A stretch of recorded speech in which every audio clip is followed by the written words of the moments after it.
Hi friends, आज हम पढ़ने वाले हैं प्रश्नावली 2B का पार्ट 2। हम इसमें 9 तक क्वेश्चन सॉल्व कर चुके थे। आज हम सॉल्व करेंगे 10th क्वेश्चन।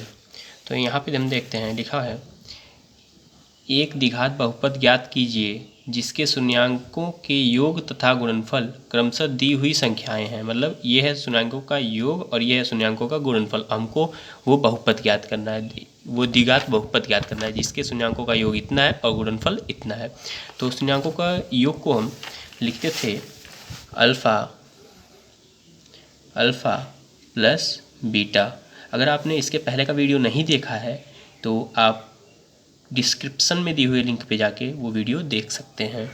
तो यहाँ पे देखिए, यहाँ पे हम लिखे हैं यह है शून्यांकों का योग। तो शून्यांकों का योग को हम लिखते थे अल्फ़ा प्लस बीटा। तो अल्फ़ा प्लस बीटा की वैल्यू दिया है 1/4, तो लिख दिए 1/4। और ये जो -1 दिया हुआ है ये शून्यांकों का गुणनफल दिया हुआ है। शून्यांकों का गुणनफल को हम लिखते थे alpha into beta equal to कितना दिया हुआ है -1। हम दोनों की वैल्यू लिख दी। अगर आपने पीछे वाला वीडियो नहीं देखा है तो प्लीज़ आप वो वीडियो देख के फिर इस वीडियो को देखिएगा तो अच्छे से समझ में आएगा।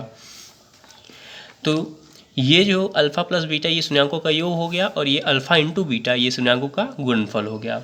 अब हमारा बहुपद का एक फॉर्मूला होता है कि बहुपद ज्ञात करना है। तो बहुपद बराबर होता है, बहुपद बराबर फॉर्मूला होता है x² माइनस यहाँ पर होता है अल्फ़ा और प्लस बीटा और इंटू एक्स प्लस अल्फ़ा और इंटू बीटा। ये हमारा सूत्र होता है। तो यहाँ पर हम इसकी वैल्यू रख देते हैं।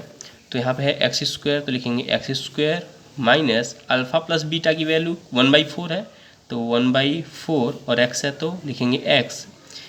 यहाँ पे है प्लस तो लिखेंगे प्लस अल्फ़ा इंटू बीटा। तो अल्फ़ा की वैल्यू अल्फ़ा इंटू बीटा की वैल्यू -1 है तो यहाँ लिख देंगे -1। इसको सॉल्व करते हैं तो x² ही होगा माइनस 1/4x। यहाँ देखिए प्लस माइनस माइनस हो जाएगा और 1। यहाँ पे हम इसको 4 से मल्टीप्लाई करके इसको और सॉल्व कर सकते हैं। तो अगर इसमें हम 4 से मल्टीप्लाई कर दें तो यहाँ हो जाएगा 4x² माइनस यहाँ पर 4/4x। देखिए 4 1 जा 4 और नीचे 4 है x माइनस 4 1 जा 4। यहाँ देखिए 4 से 4 कट जाएगा तो क्या हो जाएगा 4x² माइनस x माइनस 4। ये आ गया हमारा आंसर जो बहुपद हमको निकालना था। अब हम देखते हैं सेकेंड क्वेश्चन। तो यहाँ दिया हुआ है शून्यांकों का योग ये फर्स्ट वाला है और शून्यांकों का गुणनफल ये दूसरा वाला है। शून्यांकों का योग को लिखते हैं हम alpha plus beta equal to दिया हुआ है √2 लिख दिए और अल्फ़ा इंटू बीटा की वैल्यू दी हुई है 1/3। इसको लिख देते हैं। तो यहाँ पर लिख देते हैं alpha into beta equal to 1/3। तो हमारे बहुपद का फॉर्मूला होता है, इसका भी बहुपद याद करना है। तो बहुपद बराबर होता है x² माइनस यहाँ पर होता है अल्फ़ा प्लस बीटा और इंटू एक्स प्लस अल्फ़ा और इंटू बीटा। यहाँ पे इसकी वैल्यू पुट करते हैं तो क्या हो जाएगा x² minus alpha plus beta की वैल्यू दी हुई है √2 तो लिख देंगे इसकी जगह √2 into x plus alpha into beta की वैल्यू है 1/3 तो यहाँ पर लिख देंगे 1/3। यहाँ पे 3 से मल्टीप्लाई कर सकते हैं, यहाँ पे इस भी छोड़ देंगे तभी आंसर ठीक है, लेकिन 3 नीचे अपॉन में है, इसको हटाने के लिए हम मल्टीप्लाई कर देते हैं 3 से। यहाँ हो जाएगा 3x² माइनस 3√2 इंटू एक्स और प्लस 1। यहाँ पे से 3 हट जाएगा तो यहाँ पर क्या आ जाएगा, जैसे 3 1 3 होगा, 3 से 3 कैंसिल हो जाएगा तो क्या बचेगा 1। तो ये आ गया हमारा आंसर। अब हम देखते हैं थर्ड।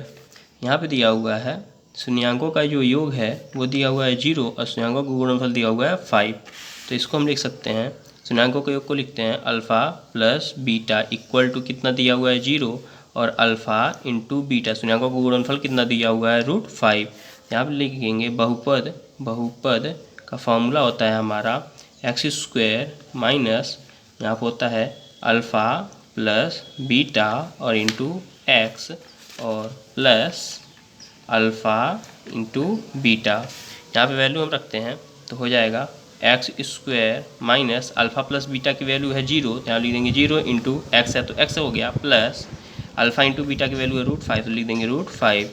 देखिए 0 से x मल्टीप्लाई होगा तो 0 हो जाएगा, तो यहाँ पर हो जाएगा एक्स स्क्वायर, यहाँ प्लस ये तो लिखेंगे ही नहीं √5, तो ये हो गया हमारा आंसर।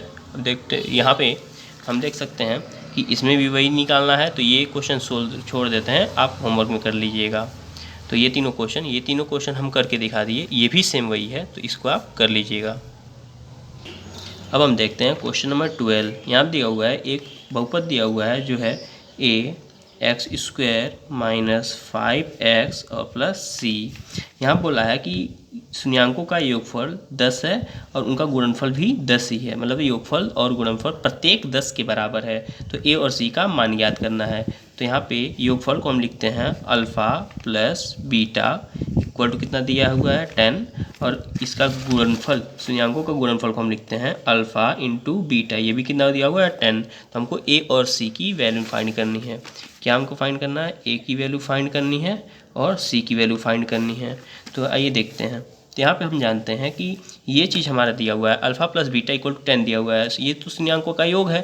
शून्यांकों का योग का फॉर्मूला हम जानते हैं alpha plus beta equal to होता है -b/a, ये हम पढ़े थे। तो यहाँ पे हम देख सकते हैं कि b की वैल्यू जो है ये a की वैल्यू, ये b की वैल्यू जो है -5 है। तो यहाँ पे लिख देंगे माइनस है तो माइनस लिखेंगे और b की जगह पे लिख देंगे 5। तो यहाँ पे लिख देंगे -5, तो माइनस माइनस क्या हो जाएगा प्लस, ये माइनस पहले था, एक माइनस यहाँ से आएगा तो माइनस माइनस प्लस और 5 का 5 अपन a की वैल्यू देखिए a की जगह तो a ही है, तो यहाँ पे लिख देंगे a इक्वल टू ये क्या दिया था हमारा, इसकी वैल्यू हमारी दी गई थी 10। देखिए इसकी वैल्यू क्या दी गई थी 10, तो ये किसके इक्वल टू हो जाएगा 10 के इक्वल। तो यहाँ से अगर हम a की वैल्यू निकालें तो ये a जाएगा ऊपर और 10 जाएगा नीचे, तो a इक्वल टू आएगा, ये जाएगा ऊपर 10 आएगा नीचे, तो यहाँ पर जाएगा a इक्वल टू 5/10, 5 1 जा 5, 5 2 जा 10, तो a की वैल्यू आ जाएगी यहाँ पे a इक्वल टू 1/2। तो ये आ गई हमारी a की वैल्यू। तो हमारा यहाँ पे a की वैल्यू फाइंड हो गया। अब हम जानते हैं ये जो शून्यांकों का गुणनफल 10 दिया हुआ है, इसका भी फॉर्मूला। तो शून्यांकों के गुणनफल का फॉर्मूला होता है alpha into beta equal to c/a, और ये दिया हुआ है कितना दिया हुआ है 10 दिया हुआ है। यहाँ देखिए यहाँ पे 10 दिया हुआ है, तो इसकी भी वैल्यू हम किसके इक्वल रख देंगे 10 के इक्वल। अच्छा c की वैल्यू हम क्या जानते हैं कि c की वैल्यू यहाँ पर क्या दी गई है c ही है, तो c ही लिख देंगे। और a की वैल्यू कितनी आई थी 1/2, तो यहाँ आप लिख देंगे 1/2 और इक्वल टू यहाँ पर क्या था 10। तो देखिए इक्वल टू क्या हो जाएगा हमारा यहाँ पे c इक्वल टू ये 1/10, 1/2 जो है ये जाएगा इधर ऊपर, 1/2 इधर ऊपर मल्टीप्लाई में जाएगा डिवाइड में है तो इक्वल टू 10 मल्टीप्लाई 1/2 हो जाएगा। 2 से ये कट जाएगा कितने बार में 5 बार में। तो यहाँ पे जो c की वैल्यू आ गई वो कितनी हो गई 5 1 जा 5, तो c की वैल्यू आ गई 5 और a की वैल्यू आ गई 1/2। तो c इक्वल टू पहले a की वैल्यू लिख देते हैं, a इक्वल टू 1/2 और c इक्वल टू 5, ये आ गया हमारा आंसर। यहाँ से आप इसका स्क्रीनशॉट ले सकते हैं, यहाँ से स्टार्ट है, ये आ गई थी a की वैल्यू और ये रहा हमारा c की वैल्यू, स्क्रीनशॉट ले सकते हैं। अब आगे देखते हैं आगे क्वेश्चन।